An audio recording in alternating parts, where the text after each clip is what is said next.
Hey guys, Aaron here. So in today's video, I'm going to show you how to repair this hole quickly without actually having to cut any drywall out.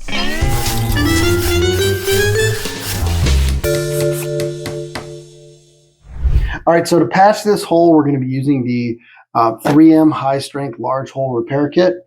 Now this will fix holes up to 5 inches in diameter. So if it's larger than that, you really should go with a different method, maybe cutting the drywall out.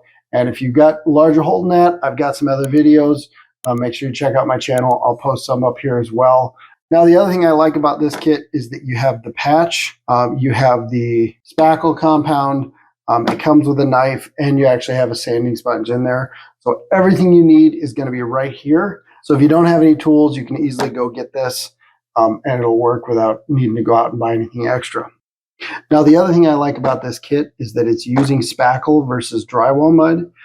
The benefits of spackle is that it's usually easier to apply. It's just easier to work with. It dries faster and it's easier to sand. But usually for a larger hole like this, you're going to use a drywall mud.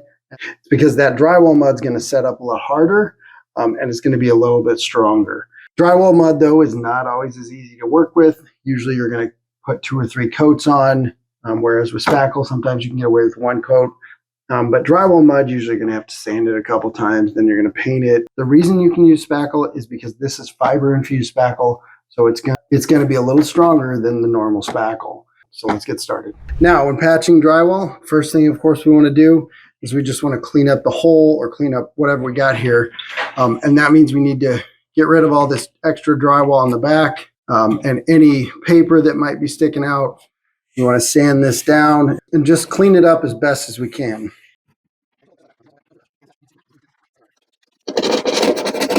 Now, if you get something like that, it's always a good idea to kind of clean that up a little bit too, because if we paint this, if we patch it and mud it and paint it, a lot of times it'll bubble because the paper will get wet.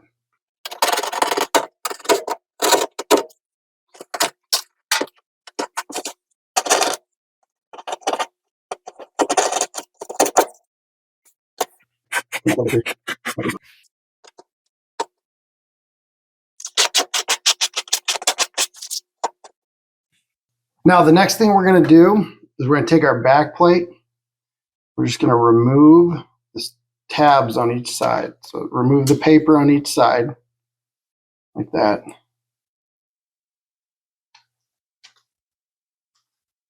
And then what we're going to do is we're going to fold it like this.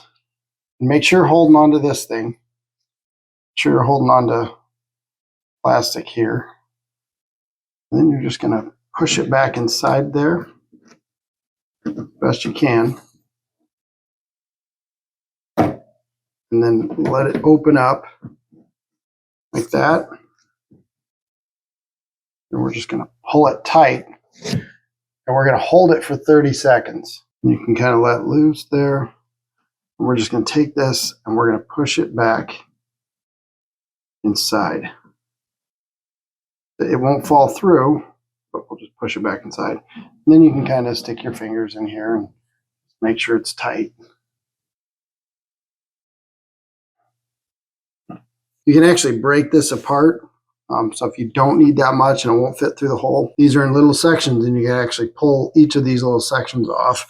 They'll snap off and it'll make this whole thing smaller. Now we got that in there, you'll see there's still a hole here.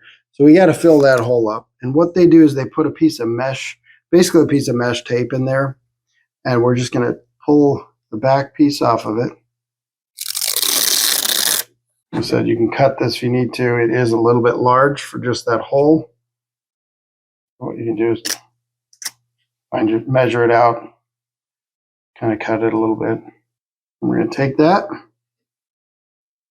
going to place it over that hole. And it is sticky on the, it's already sticky, so you don't need to put anything on it. Just cover the hole up like that. You don't need to push real hard because you don't want to dislodge the back plate here. So just kind of set it on there and rub your fingers on it real easy. And it'll stick just fine.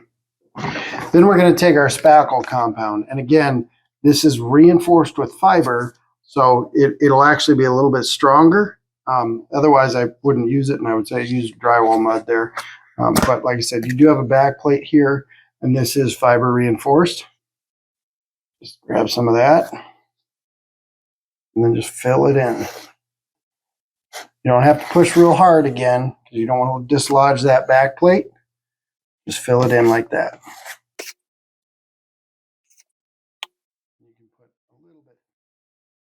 You want to get all of it filled in, so make sure you put some extra on there.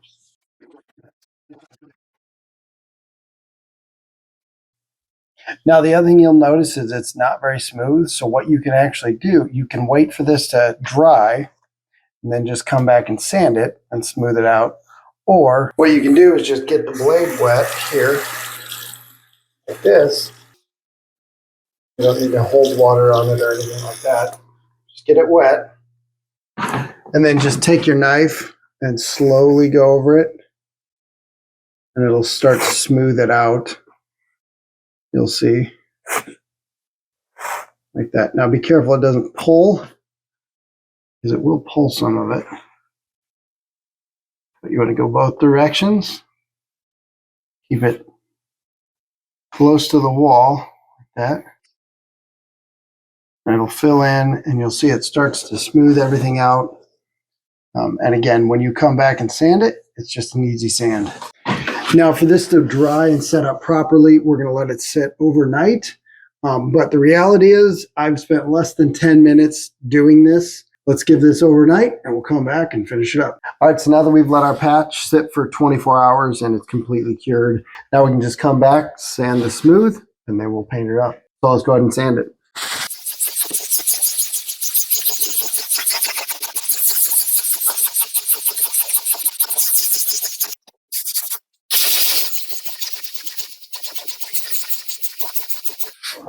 Now, once our patch is smooth, we'll just get some paint and go ahead and match this up. Now, the best way to go about this, of course, is to just repaint the whole wall. But the reality is that's not always the most feasible option. So what you can do is just take some of this paint, so cut out a square or something, run it into your local hardware store, and they'll usually match it up if you don't have something already. And I do, so we'll go ahead and paint this real quick.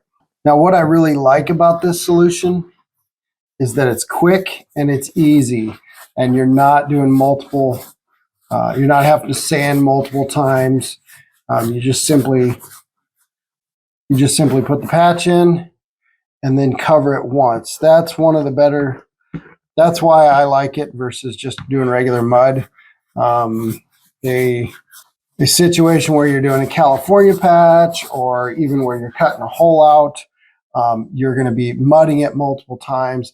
And there's just a lot more involved. Whereas this one, just clean the hole up, put the patch in, cover it with the spackle, and you're done. And again, the spackle is fiber infused, so it is made for larger holes like this.